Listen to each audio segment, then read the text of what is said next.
and welcome to Victorian Opera's Season 2021 Sneak Peeks. Ahead of the company's season launch in late November, we're sharing just a few of the titles you can expect to see on our stages next year. For this sneak peek, we're joined by Victorian Opera's Artistic Director, Richard Mills. Richard, thank you so much for joining us. Lovely to see you, Scott. In 2021, Victorian Opera is presenting a great deal of new Australian work, including a double bill of two new operas, which speak directly to our times. Yep. Could you tell us a little bit more? Yes, well, these are two freshly minted works by two very, very talented composers. The first one is called Cassandra, and it's by Simon Brookhard to a text by Constantine Costi. The second one is called Echo and Narcissus, with music by Kevin March, to a text by Jane Montgomery Griffiths. Both of these subjects, paradoxically, are mythical subjects, very old stories, which tell us very deep truths about the experience of being human. Cassandra is the story of one of King Priam's daughters, who, because of her rejection of the god Apollo, is doomed to have the gift of prophecy, completely accurate gift of prophecy, but which nobody believes. So she sees the full horrors of the Trojan War, but no one takes the smallest notice of her. I think a feeling that many people, particularly those who've had responsibility in this pandemic, have felt. The second one, Echo and Narcissus, deals with the tragedy of isolation, the ability to bridge that gap between two personalities. Both characters stay, if you like, isolated in the flux of time. Narcissus, obsessed with his own image to the point of exclusion of everything else, to the point of even exclusion from his own life, he's transformed into a flower. And poor Echo, languishing with love, doomed to repeat fragments of conversation in the end from her cave. So they're both stories that deal very much with the essence, I think, of the experience we've been through in the last months.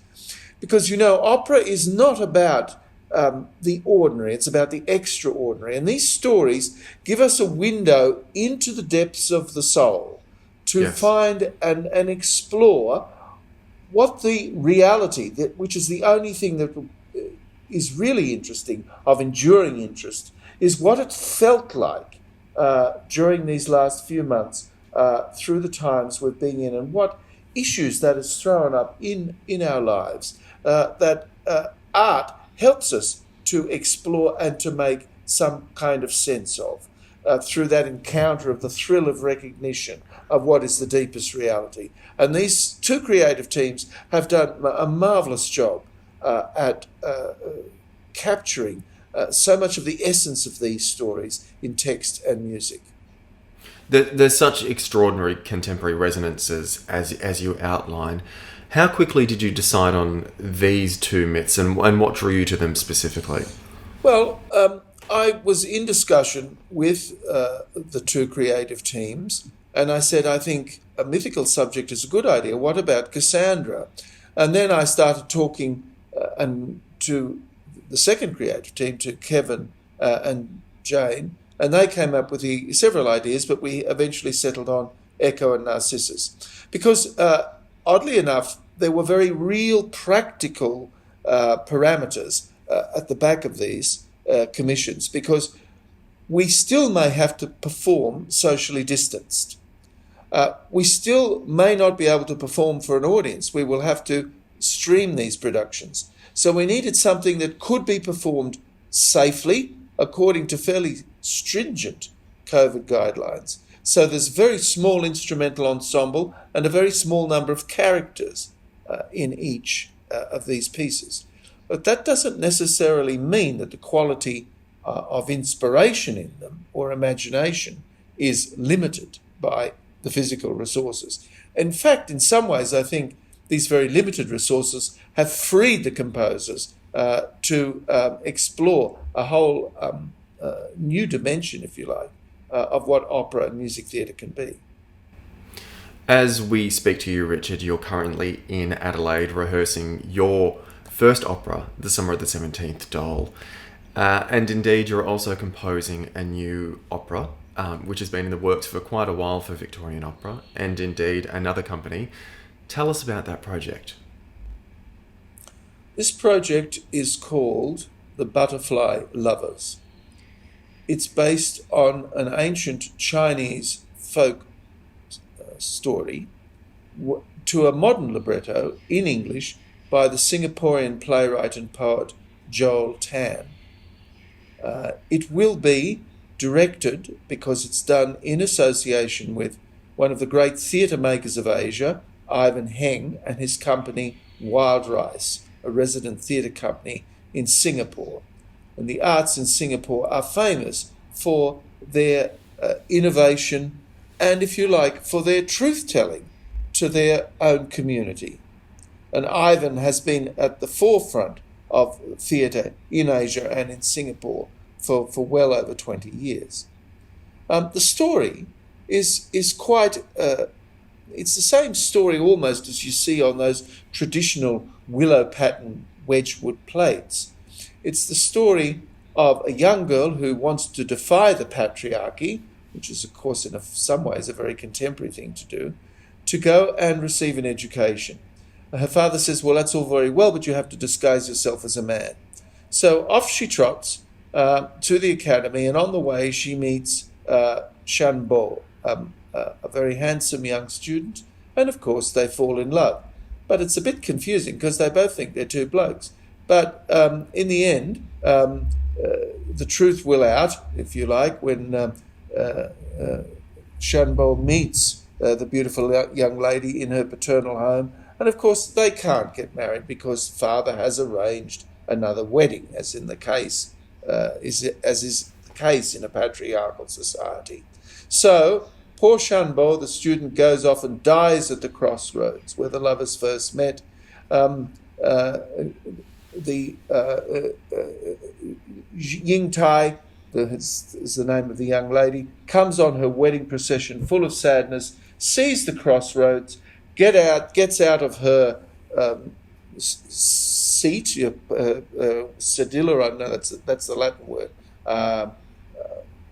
her little carriage, her human-drawn carriage, throws herself in the grave. There's a great cataclysm, and the gods transform the two souls into beautiful butterflies, and they live eternally happily ever after, freed from the constraints and the misery of human life.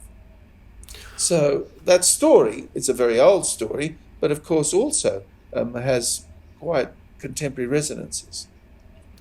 What makes The Butterfly Lovers good fodder for opera specifically? Well, it deals with the great themes, Scott. It deals with love, death, transcendence. It deals with the possibility of happiness. It deals with love as a consuming and absolving passion, if you like, in the great tradition of opera generally, of opera from Orfeo, Monteverdi's Orfeo, to Tristan and Isolde, etc., and so on. It's an eternal theme of the West. In fact, not only of the West, as we've seen, but also of the East. Denis de Rougemont wrote a book on it called Passion and Society, which deals with the Tristan or the Romeo and Juliet myth. So it's a commonplace, but because it's a story of such enormous emotional concentration, if you like, it's like a black hole of the emotions. It's forever able to throw out something new, to offer the possibility of a new view of these events and what they might mean. Richard, tell us a little bit about the composition that you're working on for The Butterfly Lovers.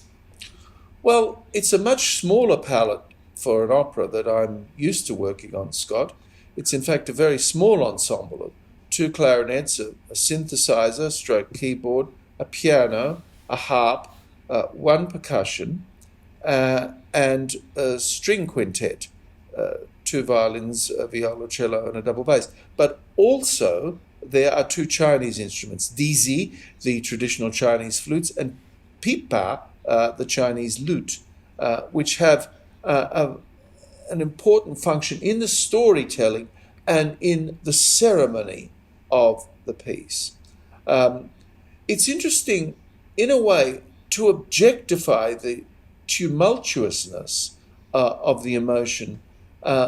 We invoke the help, if you like, or the scaffolding of formality, of almost rigid formality in some senses, because less, if you like, is more. Rather than hysterical careering around the stage, we invoke the power of the restrained gesture, not only in theatrical terms, but also in musical terms as well.